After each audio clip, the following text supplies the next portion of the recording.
بسم اللہ الرحمن الرحیم۔ کل کے سبق میں موانع ارث میں ایک معنی چھوٹ گیا تھا، وہ تھا نمبر 3 اختلاف دینین، یعنی وارث ہونے کے باوجود 4 اسباب میں سے کسی بھی ایک سبب کے پائے جانے کی وجہ سے وہ وارث محروم ہوتا ہے۔ ان میں سے نمبر 3 جو کہ کل کے سبق میں چھوٹ گیا تھا اور یہ کل ہی کے سبق کا حصہ ہے، تو وہ آج میں دہراتا ہوں۔ نمبر 3 اختلاف دینین، یعنی وارث و مورث میں سے کسی ایک کا مسلمان اور دوسرے کا کافر ہونا۔ زید کا انتقال ہوا اور زید کا بیٹا وہ کافر ہے، زید مسلمان ہے، تو لہٰذا زید کا بیٹا کافر ہونے کی وجہ سے اپنے باپ زید کی ترکہ کا حقدار نہیں ہوگا، حالانکہ زید کا بیٹا وارث ہو رہا ہے۔ یہ تو بالکل آسان ہی ہے، پھر بھی میں بلیک بورڈ میں ایک بار لکھ کر کے آپ کو سمجھاتا ہوں۔ یہ دیکھیے، میں نے میت لکھا، میت کا نام زید ہے، اس کا ایک بیٹا ہے، میں نے لکھ دیا ابن، یہ اس کا بیٹا کافر ہے۔ ایک دوسرا بیٹا ہے ابن، یہ مسلم ہے، یہ بیٹا مسلمان ہے۔ تو اب زید کے کل ترکہ کا حقدار اس کا یہ بیٹا جو کہ مسلمان ہے یہ ہوگا، اور یہ بیٹا محروم ہو جائے گا۔ کیوں محروم ہوگا؟ اس لیے کہ یہ مورث ہے، یہ بھی وارث، یہ بھی وارث، تو مورث اور وارث کے درمیان دین کا اختلاف ہے، یہ مسلمان ہے، یہ غیر مسلم ہے، اس وجہ سے یہ محروم ہوگا۔ یہ تو کل کے سبق کا حصہ تھا۔ آج کے سبق کو دیکھیے، آج کا سبق دوسرا سبق شروع ہوتا ہے ہمارا یہاں سے، ترکہ میت سے متعلقہ حقوق کا بیان۔ میت کے اموال متروکہ سے بالترتیب 4 حقوق متعلق ہوتے ہیں۔ یہاں یہ کہنا چاہ رہے ہیں کہ جو بھی مرے گا وہ میت ہے، اب اس کے مال میں ترتیب وار 4 حقوق متعلق ہوتے ہیں۔ نمبر 1 تجہیز و تکفین، سب سے پہلے میت کے مال متروکہ میں سے کفن دفن کا انتظام کیا جائے گا۔ جیسے زید کا انتقال ہوا، بیٹی کپڑا دو تو وہاں سے، یہ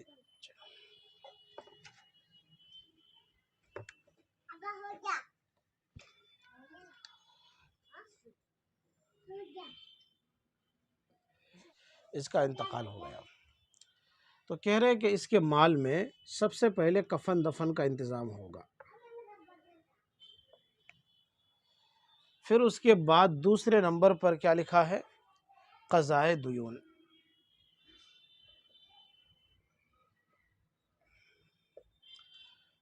تیسرے نمبر پر ہے تنفیذ وصیت، تنفیذ وصایا، اور یہ چوتھے نمبر پر ہے تقسیم ترکہ۔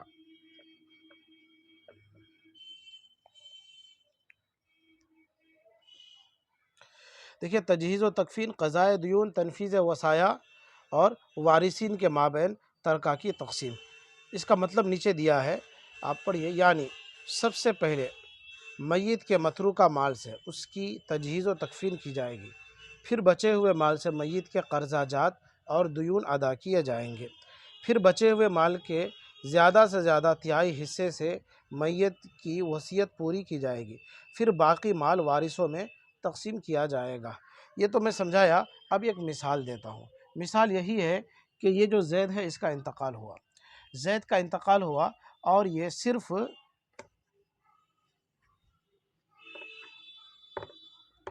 زید کا انتقال ہوا اور ترکہ ہے کل اس کا 10,000 روپے ترکہ ہے۔ تو کیا اب وارثین کے درمیان اس کا ترکہ، زید کا ترکہ 10,000 روپے تقسیم کر دیں گے؟ جواب ہے کہ نہیں۔ سب سے پہلے کفن دفن کا انتظام ہوگا، تو 10,000 میں 1,000 روپے کفن دفن میں خرچہ ہو گئے، بچے 9,000، تو 9,000 میں دوسرا حق یہ ہے قضائے دیون۔ اگر زید کسی کا روپیہ پیسہ لے کر کے مرا ہے تو اب ہم 9,000 میں سب سے پہلے دیکھیں گے کہ اس نے کسی کا قرضہ لیا ہے۔ مثال کے طور پر زید نے کسی کا 5,000 روپے قرضہ لیا تھا، تو 9,000 میں 5,000 روپے جس کا قرضہ تھا اسے واپس کر دیے۔ اب بچے کتنے؟ 5,000 اور 1,000 کفن دفن میں خرچہ ہوا، تو 6,000 ختم ہو گئے، بچے 4,000۔ اب بچے جو 4,000 روپے ہیں، تو اب ہم یہ دیکھیں گے کہ کیا زید نے کسی کے لیے کچھ بھی وصیت کیا ہے؟ اگر وصیت کیا ہے تو بچے ہوئے مال 4,000 میں سے 1/3 جتنا ہوگا وہ ہم وصیت میں نافذ کر دیں گے۔ مان لیجئے کہ 4,000 میں وہ 1,000 روپے کسی کے لیے وصیت کیا، تو 4,000 میں 1/3 1,000 سے کچھ زیادہ ہوتا ہے، تو لہٰذا 1,000 روپے 4,000 میں 1/3 سے کم ہی ہے، تو اب وہ 4,000 میں 1,000 جس کے لیے زید نے وصیت کیا تھا اسے دے دیں گے۔ اب بچے کتنے؟ 3,000۔ اب یہ 3,000 بچے ہوئے رقم کو وارثین کے درمیان تقسیم کریں گے۔ یہی مطلب ہے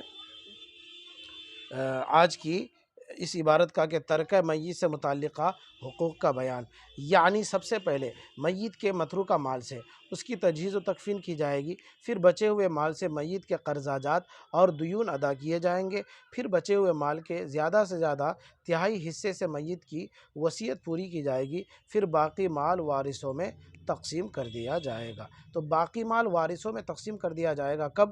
جب کہ کفن دفن کا بھی پیسہ الگ کر دیا گیا، قرضہ لیا ہے تو وہ بھی پیسہ ادا کر دیا گیا، اگر 1/3 میں وصیت کیا ہے تو اس 1/3 کی وصیت بھی نافذ کر دی گئی۔ اب جو بھی بچا ہے تو اس بچے ہوئے مال میں وارثین کے درمیان تقسیم کریں گے۔ اچھا، وارثین کے درمیان تقسیم کریں گے تو پھر اب وارثین کی بھی ایک فہرست ہے، تو نیچے دیا ہے وارثین کی قسمیں۔ تو وارثین کی 10 قسمیں ہیں۔ نمبر 1، ذوی الفروض یا اصحاب فرائض۔ ذوی الفروض اصحاب فرائض کس کو کہتے ہیں؟ تو کہتے ہیں کہ ذوی الفروض اصحاب فرائض وہ رشتہ دار ہیں کہ جن کا حصہ قرآن مجید میں یا قرآن و سنت میں اللہ تبارک و تعالیٰ نے متعین کر دیا، بیان کر دیا۔ جن وارثوں کا حصہ قرآن مجید میں بیان ہوا ہے وہ سارے وارثین اصحاب فرائض کہلاتے ہیں، اور یہ کل 12 ہیں، آگے یہ ساری تفصیل آ جائے گی۔ تو وارثین کی 10 قسموں میں پہلی قسم اصحاب فرائض۔ اصحاب فرائض کس کو کہتے ہیں؟ وہ وارثین کے جن کا حصہ قرآن مجید میں اللہ نے متعین کر دیا ہے۔ نمبر 2، اسبات نسبیہ۔ اسبات نسبیہ یہ کون ہے؟ میں آگے تفصیل سے سمجھاؤں گا باب الاسبات میں، یہاں صرف اتنا سمجھ لیجئے۔ اسبات نسبیہ کہتے ہیں میت کے بیٹے کو، میت کے پوتے کو، میت کے باپ کو، میت کے بھائی کو، میت کے چچا کو، اور میت کے چچا زاد بھائی کو، میت کے اللاتی چچا اور حقیقی چچا کو۔ ان کی ایک اپنی تفصیل ہے، وہ میں باب الاسبات میں سمجھاؤں گا۔ یہاں صرف اتنا سمجھ لیجئے کہ اسبات نسبیہ یہ وارثین کی دوسری قسم ہے، اور اسبات نسبیہ میت کی مذکر اولاد یہ کہہ لیجئے۔ نمبر 3، اسبات سببی یا اسباء سببیہ۔ اسباء سببیہ کسے کہتے ہیں؟ تو خود صاحب کتاب نے حاشیہ چڑھایا، حاشیہ نمبر 2 میں دیکھیے، مرنے والا اگر کسی کا آزاد کردہ غلام تھا تو اسے آزاد کرنے والا آقا اس کا اسباء سببی ہے۔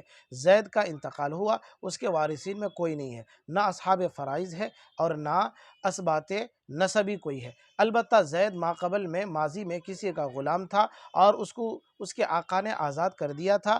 آزادی ملنے کے بعد زید نے روپیہ مال دولت کمایا، پھر مرا، وارثین میں کوئی نہیں، تو اس کا ماضی میں جس آقا نے آزاد کیا تھا وہ آقا اس کے مال کا حقدار ہوگا، اسی کو کہتے اسباء سببی، یہی حاشیہ نمبر 2 میں لکھا ہوا ہے۔ نمبر 4، اسباء سببی کے اسباب نفسی۔ اسباء سببی کے اسباب نفسی کیا مطلب؟ وہی آزاد کردہ غلام کا آقا، اگر وہ آقا بھی نہیں ہے تو پھر اس آقا کے اگر بیٹے ہیں یا پوتے ہیں یا باپ، جو کہ اسبات نسبی آتے ہیں، ان کو میت کا پورا ترکہ دے دیا جائے گا۔ یہی مطلب ہے اسبات سببی کے اسبات نسبی۔ نمبر 5، رد علی ذوی الفروض النسبیۃ۔ کہتے ہیں اگر کسی میت کے وارثین میں اصحاب فرائض میں سے بھی کوئی نہیں، اسبات نسبیہ میں سے کوئی نہیں، اسبات سببیہ میں سے کوئی نہیں، تو اسبات سببیہ کے اسبات نسبیہ کو دے دیا جائے گا۔ یا اگر یہ صورت تھی کہ اصحاب فرائض تھے، اصحاب فرائض کو ان کا حصہ دینے کے بعد کچھ روپیہ پیسہ بچ گیا تو وہ ہم اسبات نسبی کو دیں گے، لیکن اسبات نسبی کوئی نہیں، اسبات سببی کوئی نہیں، تو پھر دوبارہ اصحاب فرائض کو ان کے حصوں کے بقدر رد کر دیا جائے گا، لوٹا دیا جائے گا۔ یہی مطلب ہے رد علی ذوی الفروض النسبیہ، علی ذوی الفروض النسبیہ، یہ نسبیہ کی قید لا کر کے رشتہ داروں میں میاں بیوی یہ دونوں آپ نکل جاتے ہیں۔ کیوں؟ اس لیے کہ ان دونوں کا آپس میں نسبی رشتہ داری نہیں ہوتی ہے، بلکہ یہ تو نکاح صحیح کے ذریعے سے ان کے مابین رشتہ داری جڑی ہے، نسبی والی رشتہ داری ان کے مابین نہیں ہے۔ تو لہٰذا وارثین میں اگر زوجین میں سے کوئی ایک ہو تو ان پر رد نہیں ہوگا، لوٹایا نہیں جائے گا، کیونکہ یہ اصحاب فرائض تو ہیں لیکن اصحاب فرائض نسبیہ نہیں ہے۔ اس وجہ سے اس قید سے یہی فائدہ ہے کہ زوجین نکل جائیں گے۔ نمبر 6 ذوی الارحام۔ ذوی الارحام وہی رشتہ دار ہے جیسے کہ بھانجا ہے، خالہ ہے، ماموں ہے وغیرہ۔ تو مطلب یہ ہوا کہ اگر اصحاب فرائض ذوی الفروض یا اصحاب فرائض نہیں ہے تو اسبات نسبی کو دیں گے، وہ نہیں تو اسبات سببی، وہ نہیں تو اسبات سببی کے اسبات نسبی، وہ نہیں تو رد علی ذوی الفروض النسبیہ، وہ نہیں تو ذوی الارحام کو دیں گے، وہ بھی نہیں تو مولی الموالات کو دیں گے۔ کیا مطلب مولی الموالات کے؟ تو آپ پہلے سبق میں یہ لفظ آیا تھا اور میں نے کہا تھا آپ کو کہ میں بعد میں سمجھاؤں گا، وہ بعد ابھی آ گیا ہے۔ اب دیکھیے آپ مولی الموالات کس کو کہتے ہیں، اس پر حاشیہ بھی چڑھا ہوا ہے۔ دیکھیے حاشیہ نمبر 3 میں کیا لکھتا ہے، صاحب کتاب لکھتے ہیں حاشیہ نمبر 3 میں، یعنی وہ آدمی جس سے کسی نے یہ کہا ہو کہ تو میرا مولا ہے، جب میں مر جاؤں تو میرے مال کا وارث ہے، اگر مجھ پر دیت واجب ہو تو دیت ادا کرے گا، اور اس آدمی نے اسے قبول کر لیا، اور اگر ہر ایک دوسرے سے اسی طرح کہے اور ہر ایک دوسرے کا قول قبول کر لے تو دونوں ایک دوسرے کے مولی الموالات ہو جائیں گے، اور ان میں سے جو پہلے مرے گا دوسرا اس کا وارث ہوگا۔ مجھے امید ہے کہ آپ اچھی طرح سمجھ گئے، نہیں سمجھے میری زبان میں اور میرے الفاظ میں اور میرے انداز میں سمجھیے۔ زید نے اپنے دوست بکر سے کہا کہ بھیا میرے کوئی رشتہ دار ہے نہیں، میرے ماں باپ کوئی ہے نہیں، لہٰذا میں تجھ کو اپنا مولا بناتا ہوں، یعنی اگر میں مر جاؤں تو میرے مال کا وارث بن جائے گا، اگر میں کوئی جنایت کروں، کوئی ایسا کام کروں جس کی وجہ سے دیت واجب ہے تو اپنی طرف سے ادا کر دے گا۔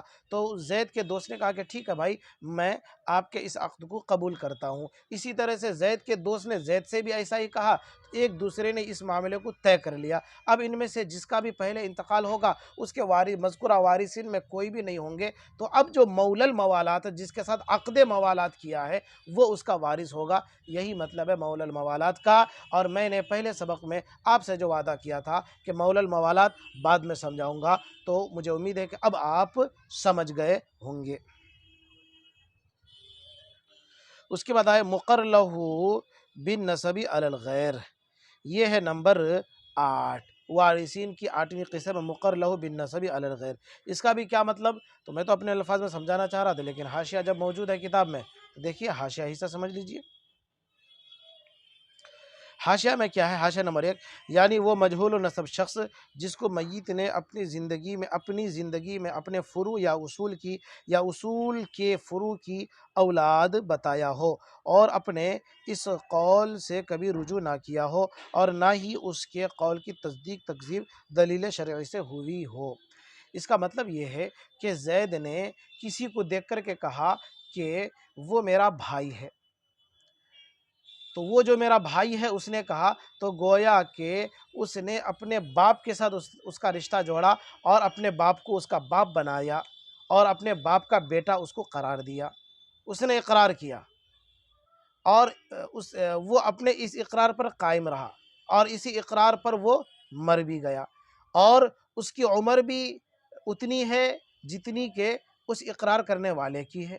یعنی ایسا نہیں کہ جس کے لیے وہ اقرار کر رہا ہے کہ وہ میرا بھائی ہے، یعنی میرے باپ کا بیٹا ہے، تو اس کے باپ کی عمر 70 سال اور اس کی عمر 80 سال ہے، ایسا بھی نہیں ہے۔ تو دلیل شرعی سے اس کا انکار بھی نہیں کیا جا رہا ہے، اور تکذیب بھی نہیں کی جا رہی، تصدیق بھی نہیں کی جا رہی، اور اسی حالت میں اقرار کرنے والا انتقال کر گیا۔ اب اس کا جو بھی ترکہ بچا ہے، مذکورہ وارثین میں کوئی نہیں ہے، تو اب ایک مجہول جس کو کوئی آدمی جانتا نہیں، جس کے لیے نسب کا اقرار کیا ہے، تو لہٰذا وہ مقر لہ بالنسب ہوا، تو وہ مقر لہ بالنسب اب اس کے تمام ترکے کا حقدار ہوگا جس نے اقرار کیا تھا اور اپنے اقرار پر وہ قائم تھا، اسی حال میں اس کا انتقال ہوا تھا۔ تو کتنے ہو گئے؟ 8 ہو گئے۔ نمبر 9، موسیٰ لہو بجمیع المال، ایسا شخص ہے کہ جس کے لیے کل ترکے کی وصیت کیا ہے۔